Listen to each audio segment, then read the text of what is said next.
Good morning students. आज हम बात करेंगे क्वेश्चन नंबर 6 जो एनसीईआरटी का मूल कॉन्सेप्ट का चैप्टर 1.1 पे है उसी के ऊपर।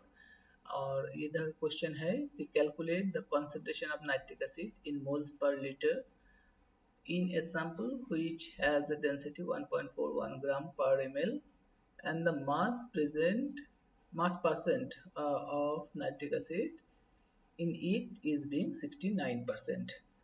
सो इसमें क्या चाहिए वो इम्पोर्टेंट है। First important thing is what it asked it asked that moles per litre of nitric acid. Moles per litre है क्या? This is nothing but the molarity. So nitric acid का मोलरिटी चाहिए और डेंसिटी दिया हुआ है और मास परसेंट दिया हुआ है। तो ये जो मोल कॉन्सेप्ट है ये फिजिकल केमिस्ट्री का one of the most important chapter है क्लास 11 का। इवन क्लास 12 में भी ये चाहिए।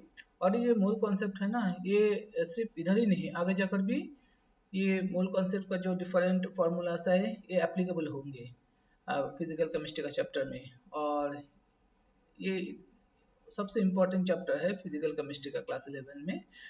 और इधर से बहुत सारे मैथ्स आते हैं जेई मेन और जेई एडवांस में। तो ये फार्मूला जो मैंने इधर लिखा है इनको इस फार्मूला को आपको याद करना होगा। और इसमें मोलरिटी का डेफिनेशन क्या लिखा है मैंने कि number of moles of solute divided by total number of total volume of solutions in litre, याद रहे इन लीटर। और इसको हम सिंपल फार्मूला में करें तो W into 1000 divided by M into V। तो ये फॉर्मूला आपको याद रखोगे तो आपका आधा काम समझो हो गया। तो अभी तो इधर लिखा है कि मोलारिटी। सो मैं लिखता हूँ मोलारिटी। फर्स्ट टाइम यूज कर रहा हूँ इसलिए हैंड राइटिंग बहुत ही खराब होंगे। सो मैंने जैसे बोला था नंबर ऑफ मोल्स इसका सॉल्यूट का और सबस्ट्रेट का डिवाइडेड बाय टोटल वॉल्यूम, इसका टोटल वॉल्यूम सॉल्यूशन का, और वो लीटर में होंगे एल। अभी number of moles of solute का मतलब क्या है? नंबर ऑफ मोल्स मतलब given weight in gram divided by molecular weight of substrate और सॉल्यूट इन ग्राम और इनटू 1 by V। V का मतलब है total volume of solvent in litre. और इसको ये वॉल्यूम ml में है तो लीटर में कन्वर्ट करेंगे तो इसको 1000 से डिवाइड होना चाहिए। तो 1000 डिवाइड होगा तो ये 1000 जो है ऊपर चला जाएगा। तो अल्टीमेटली फार्मूला वही आ गया। और यही इंपॉर्टेंट फार्मूला है जो आपको याद करना है, याद रखना है, M इंटू V। अभी क्या क्या दिया हुआ है इधर? फर्स्ट डेंसिटी दिया हुआ है, डेंसिटी ऑफ सॉल्यूशंस 1.41 ग्राम पर ml ये दिया हुआ है। और क्या दिया हुआ है? मोलिकुलर वेट ये भी तो दिया नहीं हुआ है but we know that molecular weight और मोलिकुलर मास HNO3 का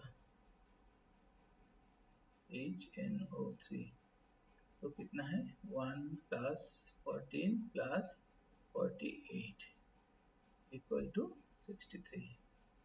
और दिया हुआ है वेट भी दिया हुआ है। वेट कैसे? परसेंटेज के हिसाब से दिया हुआ है 69% of nitric acid in total solutions. Mass percent दिया हुआ है, इसको हम ऐसे लिख सकते हैं कि 69 gram of HNO3 in 100 gram of total solution. याद रहना चाहिए ये 100 ग्राम नॉट ml। तो ये इम्पोर्टेंट है, इसको याद रखो। अभी क्या मिसिंग है, वो है वॉल्यूम। तो वॉल्यूम ऑफ द सॉल्यूशंस, तो वॉल्यूम ऑफ द सॉल्यूशन उसको निकालने के लिए हमें क्या चाहिए, volume is equal to mass by density.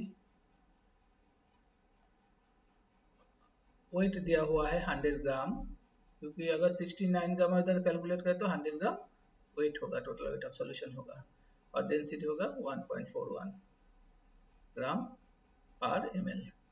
तो हम इसको डिवाइड करें, ऐसे रहने दो इसको।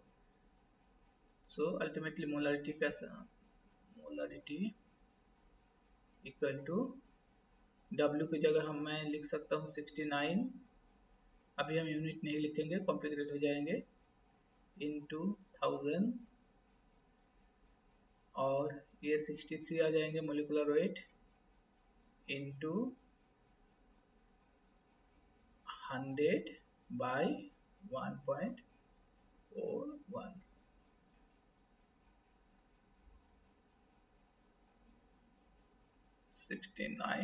इंटू 1000 इंटू 1.41 ऊपर चला जाएंगे, और 63 इंटू 100।